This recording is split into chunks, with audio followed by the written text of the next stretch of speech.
All right, gather round, everyone. Settle in and make yourselves comfortable. You know, as a teacher, there is absolutely nothing I love more than passing down the great sweeping stories of our past to you, the younger generation. The desert has this incredible way of keeping its secrets, right? It just buries them beneath shifting dunes and silent starry nights, waiting for the exact right moment and the exact right people to finally unearth them.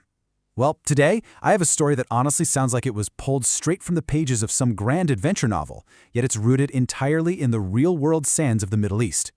It's a tale of unbreakable faith, of ancient mysteries buried deep under desolate soil, and of a few impossibly brave individuals who risked absolutely everything, including their own freedom, to uncover what they believed to be the truth.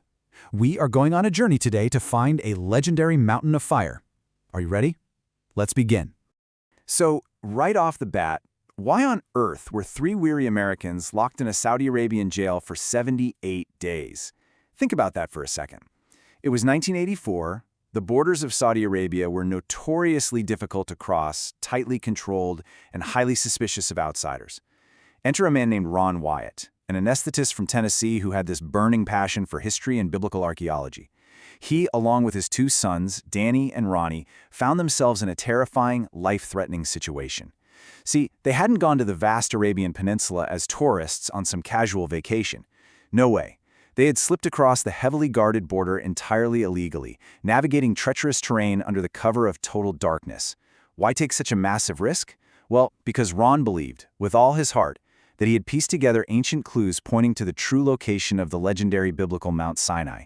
But instead of a triumphant discovery, they were intercepted by armed customs officials, arrested on the spot, stripped of their belongings, and accused of being foreign spies. Okay, let's dive into this, because the timeline of their captivity is just incredibly tense. Imagine the sheer terror they must have felt as this whole ordeal unfolded. On day 1, they were arrested at the border, and their dreams of archaeological discovery instantly turned into an absolute nightmare. By day 30, things had escalated drastically. They were enduring intense interrogations by military officials, and they were deliberately kept apart to break their resolve. They couldn't contact their government, they couldn't call their frantic family back home, it was total isolation. The psychological toll was immense. At one point, their captors even warned them about bones scattered in the unforgiving mountains, a pretty grim hint at what could happen if they didn't cooperate. The days bled into weeks, and hope seemed entirely lost. But then, on day 75, something completely unexpected happened. Their captors, demanding proof of Ron's wild claims about ancient Israelites traversing the landscape, actually put him in a military helicopter to go point out his supposed evidence from the sky. And 3 days later, on day 78, they were miraculously released to return home. So, what exactly did Ron point out from that helicopter window? To understand that sudden, crazy turn of events, we have to go back to what started this whole dangerous quest in the first place. You see, Wyatt didn't just blindly guess where to look on a map. He claimed to have found compelling evidence hidden deep beneath the waves. Ron reported, and I quote, "We found chariot parts that look like the chariots found in King Tut's tomb in the Gulf of Aqaba at depths from 60 feet out to 200 feet. Years before venturing into Saudi Arabia, Ron had been diving in the treacherous, coral-filled waters of the Red Sea. Beneath the surface, scattered along what he identified as a massive underwater land bridge, he claimed to have spotted the gilded, coral-encrusted wheels of ancient Egyptian chariots. To Ron, this underwater trail of relics wasn't just a random shipwreck. It was like a giant, historical arrow pointing straight across the water to the remote shores of Saudi Arabia, telling him exactly where the ancient crossing might have ended, and where his search for the mountain needed to begin. And that brings us right back to that fateful helicopter ride over the sweeping desert coastline. When the Saudi officials demanded tangible proof, Ron looked down from the chopper and actually recognized the specific beach opposite his underwater chariot discovery. He urgently told the pilot to land, and as the helicopter touched down on the remote, wind-swept sand, they found a massive, ancient granite column lying weathered on the beach. According to Ron, it perfectly matched another identical column he had found years earlier on the Egyptian side of the water. But this one on the Saudi shore was incredibly special to his theory. He claimed it bore archaic Hebrew writing and the name of King Solomon. Ron believed this pillar was set up thousands of years ago as an ancient monument to commemorate the miraculous sea crossing. Presenting what he believed was undeniable physical evidence, Ron completely stunned his captors. He firmly maintained for the rest of his life that this single piece of carved granite on a desolate beach literally saved him and his sons from execution. Now, after a harrowing escape from a foreign prison, you might think Ron would have abandoned this dangerous quest, right? But he didn't. Driven by an insatiable curiosity, he actually made it back to the area in 1985. Through careful study and by utilizing detailed flight maps, he identified a specific, isolated area enclosed by a towering ancient volcano rim. This enclosed area spanned an incredible 5,000 acres. To put that massive scale into perspective for you, 5,000 acres is roughly the size of a small city. That is enough space to hold thousands upon thousands of football fields, entirely shielded by jagged mountain peaks. Ron calculated that this vast, protected expanse would be more than large enough to safely serve as the encampment for millions of ancient travelers and their massive flocks of livestock. It appeared to be the perfect staging ground, nestled right at the foot of a very specific, mysterious peak looming over the horizon. Now, what's really interesting about this slide is how it transitions us into the Mountain of Fire, Whispers in the Desert. As we follow the hypothetical footsteps of those ancient wanderers into the sprawling landscape, we reach the base of a peak the local Bedouins called Jebel Musa, or the Mountain of Moses. It's a landscape that feels completely untouched by modern hands. It just holds its breath in the sweeping wind as if waiting for someone to finally listen to its secrets. Imagine standing in that massive 5,000-acre plain and looking up at the sky. Towering above is a blackened peak dominating the landscape. It looks strikingly as though it was deeply scorched by an unimaginable heat from above. Now, you might easily think, well, maybe it's just an old volcano. But independent geologists and researchers who later examined the rocks reported something absolutely fascinating. The dark material is only on the very surface of the stone, extending down just a fraction of an inch. Beneath that blackened, obsidian-like crust, it is the exact same gray granite as the rest of the mountain range. So, according to these explorers, it is not a volcanic plug at all. To them, it looks remarkably like the ancient legends suggest, a mountaintop literally singed by a divine consuming fire. Right at the foot of this imposing, burned mountain, explorers found something that they argued perfectly matched ancient historical texts. The book of Exodus details a very specific instruction for the ancient Israelites. And if you will build it of stone, make it of unhewn stone. For if you lift up your tool upon it, you have polluted it. This ancient text dictated exactly how a sacred altar was to be respectfully made, without the use of chisels or iron tools. At the mountain's base, Ron found a structure that he believed fit this ancient instruction to the letter. It was a massive, L-shaped, corral-like formation made entirely of natural, uncut field stones, carefully laid and filled in with earth and ash. For researchers following this trail, it appeared designed perfectly for a massive, orderly system of ancient animal offerings, situated in the exact geographical spot where the historical text suggested such an altar should be. But let's pause and think about logistics for a second. If you theoretically have millions of people and animals camped out in a sun-scorched desert, you are immediately faced with a massive, life-threatening problem: water. The harsh environment of Saudi Arabia has no natural flowing rivers or massive freshwater lakes.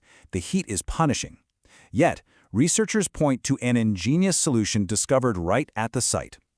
At the base of the mountain, they identified what appears to be an ancient artificial lakebed that had been deliberately scooped out of the earth to catch torrential runoff water descending from the rocks during rare rainstorms. Surrounding this dry lakebed were massive, 18-foot circular stone structures. Proponents argue these were built with distinct layers of natural stones to act as immense filtration wells. As thirsty animals drank from and muddied the main lake, the water would slowly seep through the rocks into these enclosed wells, naturally purifying it so the people could drink safely. I mean, if true, that is just a breathtaking piece of ancient survival engineering. This brings us to a darker part of our story, exploring gold in the sand and the echoes of an ancient mistake. As we continue our story, my young friends, it is important to remember that even the most faithful journeys can falter. While waiting at the foot of the mountain for their leader to return, the ancient texts tell us the travelers lost faith in the unseen and fell back into their old, corrupt ways of idol worship. And researchers believe the desert sands have preserved the haunting evidence of this tremendous mistake. Just a short distance away in the main camp area, a second, very different altar was found. It is a massive, stone structure prominently covered in ancient Egyptian-style petroglyphs depicting cow and bull gods. Many who study this site believe this is the infamous Golden Calf altar. But here is the detail that truly captivates historians. The ancient texts say the golden idol was burned, ground into powder, cast into the water, and the people were made to drink it. On the largest flat stone of this very altar, explorers identified a massive 6-foot grinding pit. Ron Wyatt noted that after a rainstorm, the water pooling in this pit turned a shocking blood red. Upon closer inspection, he claimed to find actual gold dust ground deeply into the stone, along with iron oxide, suggesting the exact spot of an ancient, terrible punishment. And the gold didn't just stake round into the top of the stone altar. Get this, according to local accounts, sometime later, a Saudi prince brought an excavation crew to the restricted site to see what else might be buried beneath the sands. They dug deep into one of those ancient dried-up filtration wells we discussed just a moment ago. Down 20 feet deep, resting right on the solid bedrock at the bottom, they unearthed a brilliant ancient gold bracelet. You can almost picture that tragic moment thousands of years ago, right? The heavy gold slipping off the wrist of an ancient traveler as they desperately reached down for purified water in the sweltering heat. For Wyatt and his supporters, finding this beautifully preserved, ornate bracelet at the bottom of the well confirmed their belief in the immense historical value of the site. Ironically enough, the buzz around these continuing discoveries actually got Ron put under house arrest for a second time by local authorities who wanted to keep the area completely secured. Let's move on to the next phase of our journey, forging the sacred ark and the craftsman's secret. So the discoveries at this mountain didn't just end with Ron Wyatt's daring expeditions in the 1980s. In fact, some of the most staggering and jaw-dropping evidence has been uncovered by modern explorers just in the last couple of years, hidden right in plain sight on a rocky plateau just miles from the mountain base. This brings up a massive puzzle, a question I want you to really lean in and think about as if we're solving a giant puzzle together. How could ancient people possibly melt and mold precious metals in a barren, sweeping wilderness? According to the ancient texts, these travelers were tasked with building a magnificent, highly detailed golden sanctuary. This included the Ark of the Covenant, towering golden pillars, and incredibly heavy silver sockets.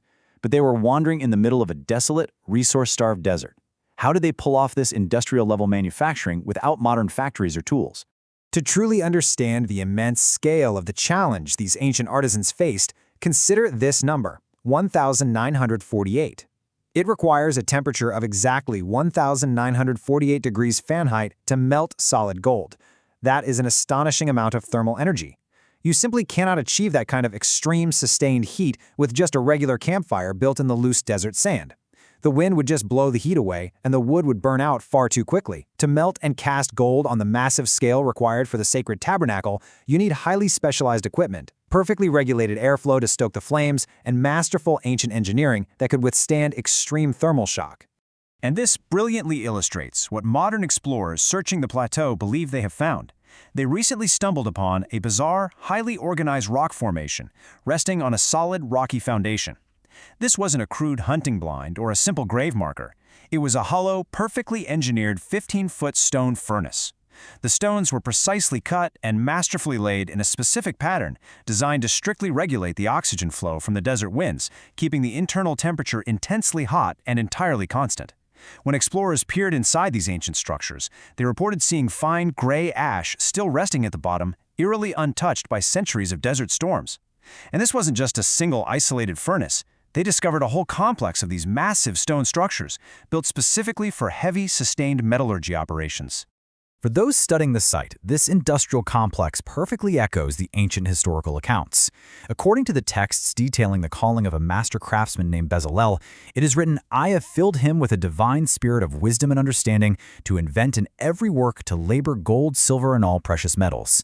To the researchers, these specialized furnaces represent that exact divine wisdom put into physical, practical engineering. The ancient craftsmen evidently knew exactly how to construct the perfect, heat-retaining environment to forge the sacred items of the tabernacle right there, utilizing the natural geography and the sweeping winds in the shadow of the imposing, blackened mountain. But as any skilled craftsman knows, successfully melting the gold is only half the battle, right? You still have to shape it into intricate, sacred designs. Well, just 20 feet from those fiery, wind-fed furnaces, explorers found semicircular, precisely cut stone molds and the remnants of ceramic kilns. The theory is that these ancient artisans would take wet clay, form it into highly detailed shapes, like decorative golden pomegranates, heavy rings, or massive silver sockets, and bake them into hardened ceramic in the smaller kilns. Then they would place those hardened ceramics into the heavy stone molds for structural support. and carefully pour the 1900-degree molten gold right in. Once the precious metal cooled and set, they simply chipped away the brittle ceramic outer shell, leaving a perfectly formed golden artifact. It is a stunning example of ancient ingenuity and lost artisanal techniques. Now this is the part that gives you goosebumps. One specific discovery at this desert metallurgy site is truly breathtaking. Explorers uncovered an ancient, weathered stone hammering mold lying near the furnaces. Though worn by centuries of brutal weather and blowing sand, you can still clearly see precise, curved feather lines carved deeply into the solid rock. Remarkably, this artifact matches up perfectly with the historical text describing the golden cherubims that sat atop the Ark of the Covenant, whose hammered gold wings overshadowed the mercy seat. The ancient texts give exact, precise dimensions that equate to roughly a 36-inch wing. When one of the modern explorers placed his standard 12-inch boot end-to-end next to this massive, carved stone wing mold to measure it, it measured exactly 3 feet, 36 inches on the dot. For the researchers standing on that desolate plateau, it felt as though they had just found the exact stone template used by Bezalel himself to hammer out the magnificent wings of the Ark of the Covenant. Let's move to and see how this builds into our final chapter, preserving the truth and passing the torch. Now, you might be wondering, if this area is so heavily guarded, fenced off with chain link and barbed wire, and highly restricted by the local government, how are we able to sit here together around the fire and learn about it today? How did the vivid pictures, the raw video footage, and all this compelling evidence make it out of the desert so this incredible story could be told? It is entirely because of the profound, selfless courage of ordinary people who understood the weight of history. Brave individuals like the Caldwell family who were living and working in Saudi Arabia as engineers, and a courageous, determined young woman named Vivica realized the profound importance of what lay hidden behind those fences. At great personal risk to their own safety, risking imprisonment or even worse, they covertly sneaked into the restricted area. Working quickly under the threat of discovery, they took photographs, shot videos, and meticulously documented the blackened mountain peak, the massive altars, and the split rocks. They carefully smuggled this fragile evidence out of the country, passing the torch to researchers globally so that these claims wouldn't just be swallowed up by the desert sands or hidden away forever. Ron Wyatt himself later reflected on the incredible preservation of these sites, stating, "God has preserved little time capsules of information from Old Testament times, so that we can hear with our ears, we can see with our eyes, and we can feel with our hands." This reflection really brings us to the ultimate moral of our story today. History isn't just a collection of abstract words printed on a page in a dusty textbook. Sometimes it is physically carved into the earth, etched into solid granite, and protected by harsh, barren wastelands for thousands of years. These remote, isolated deserts act as literal time capsules, shielding ancient secrets from the destruction of modern development, just waiting for the exact right moment in history and the right people with enough faith and courage to open them up and share them with the entire world. So, my young friends, as our story comes to a close today, I want to leave you with a provocative thought to carry with you. If the shifting sands of the desert can hold on to such epic, world-changing secrets for over 3,000 years, perfectly preserving the echoes of ancient craftsmen, terrified travelers, and monumental faith, what other incredible stories are out there in the world, just waiting for you to find them? The past is not dead, it is just waiting to be rediscovered. Keep your eyes wide open, never lose your burning curiosity for the unknown, and always remember that the greatest historical discoveries often begin with a single brave step off the beaten path. Keep asking questions, keep seeking knowledge, and keep searching for the truth in the world around you.